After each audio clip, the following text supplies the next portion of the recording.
รัฐบาลลาวกับกลุ่มบริษัทกฤตพงษ์และบริษัท CNG ลาวร่วมลงนามบทบันทึกความเข้าใจว่าด้วยการร่วมมือโครงการพัฒนานิคมอุตสาหกรรม AI ไฟฟ้าสีเขียวอลูมิเนียมนิเวศแขวงอุดมไซวางแผนพัฒนาพื้นที่ 6,000 กว่าเฮกตาร์ก่อสร้างฐานอุตสาหกรรมอลูมิเนียมไฟฟ้าสีเขียวพิธีลงนามบทบันทึกความเข้าใจว่าด้วยการร่วมมือศึกษาความเป็นไปได้ในโครงการนิคมอุตสาหกรรม AI พลังงานสีเขียวและอลูมิเนียมนิเวศอุดมไซ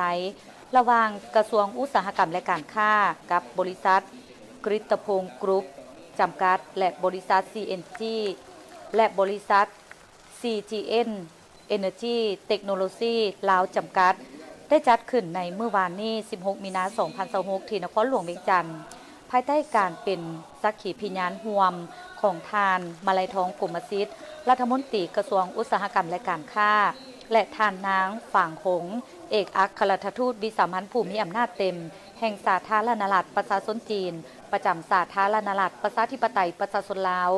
มีทานบุญคงลาเจียมพรเลขาพรรคแขวงอุดมไซบรรดาการนำฝ่ายลาวและจีนเข้าร่วมโครงการดังกล่าวเป็นการเสนอขอลงทุนพัฒนาร่วมกันโดยบริษัทกฤตพงษ์กรุ๊ปจำกัดและบริษัท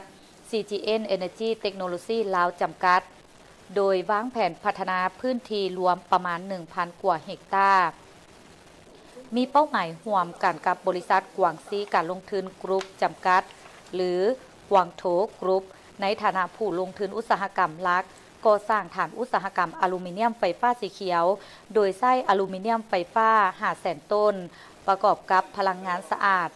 2,000 เมกะวัตต์เป็นแกนหลักแล้วค่อยๆขยายกลายเป็นฐานอุตสาหกรรมอลูมิเนียมครบวงจรเมื่อโครงการสำเร็จจะสวยสุขยู่สาธารณรัฐประชาธิปไตยประชาชนลาว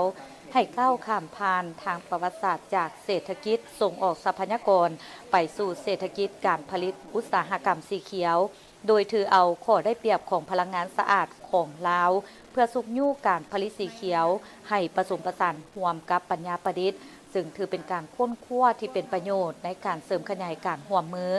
ด้านการพัฒนาสีเขียวลาวจีนให้เลิกซึ้งยิ่งขึ้น